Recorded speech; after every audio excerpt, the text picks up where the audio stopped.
कोई मुझे जंगली कहे, कहने दो जी कहता रहे हम।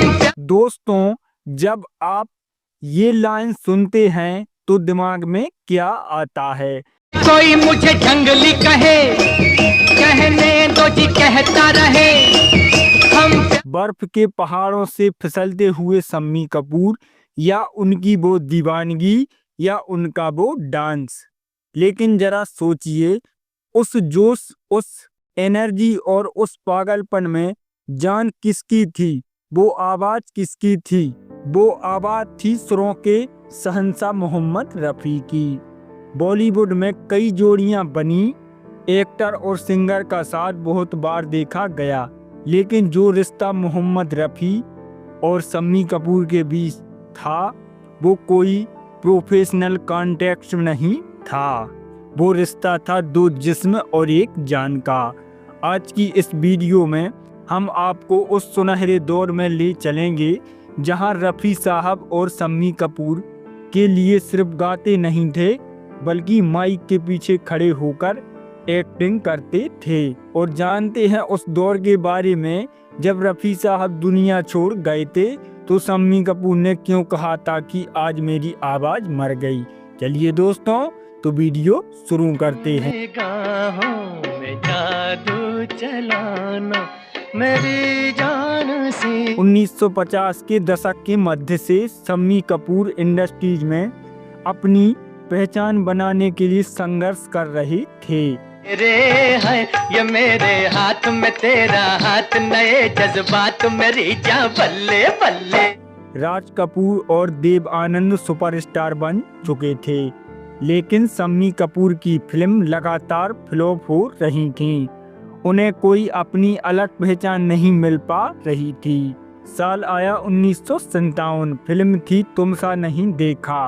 ओपी नैयर का था संगीत।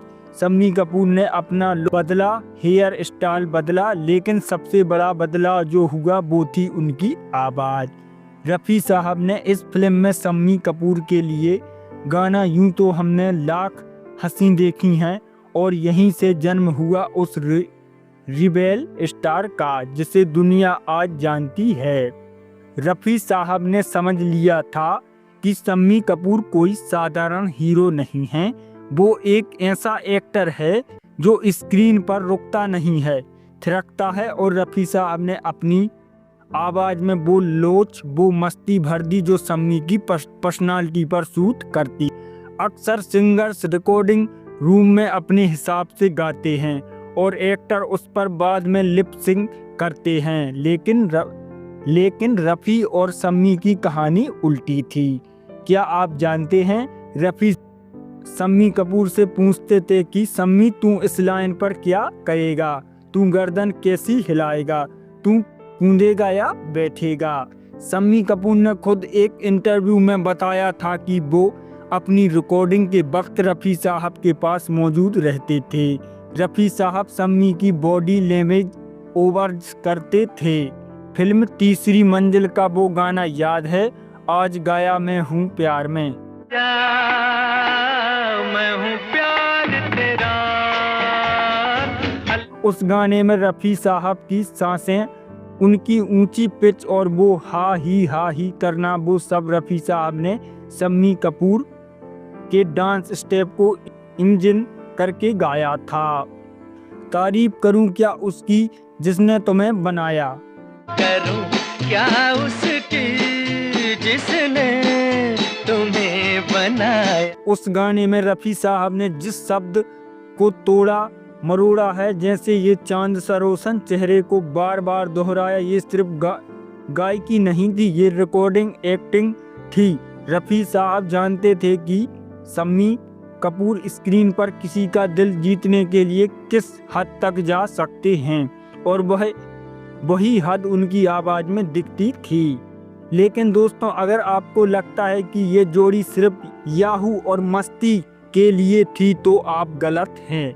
इस जोड़ी की असली गहराई उनके दर्द भरे गानों में दिखती है। फिल्म ब्रह्मचार्य का गाना दिल के झरोकों में तुझको बिठाकर, झरोखे में तुझको बिठाकर, यादों को तेरी मैं दुल्हन बनाकर रखूंगा मैं दिल के। इस गाने की रिकॉर्डिंग के वक्त रफ़ी साहब की आंखों में आंसू थे। शम्मी कपूर ने बताया था कि रफ़ी साहब ने इस गाने को इतनी शिद्दत से गाया कि शम्मी को स्क्रीन पर रोने के लिए ग्लिसरीन की ज़रूरत नहीं पड़ी। आवाज़ में इतना दर्द था कि आंसू अपने आप निकल आए। एहसास तेरा होगा मुझ पर, जरा सुनिए इस गाने को। तुमसे मोहब्बत हो गई है मुझे। शम्मी कपूर जैसे चुलबुले एक्टर को इतना गंभीर और संजीदा बना देना ये सिर्फ एक साहब का जादू था। वो शम्मी कपूर की हर धड़कन को अपनी आवाज में बना लेते थे।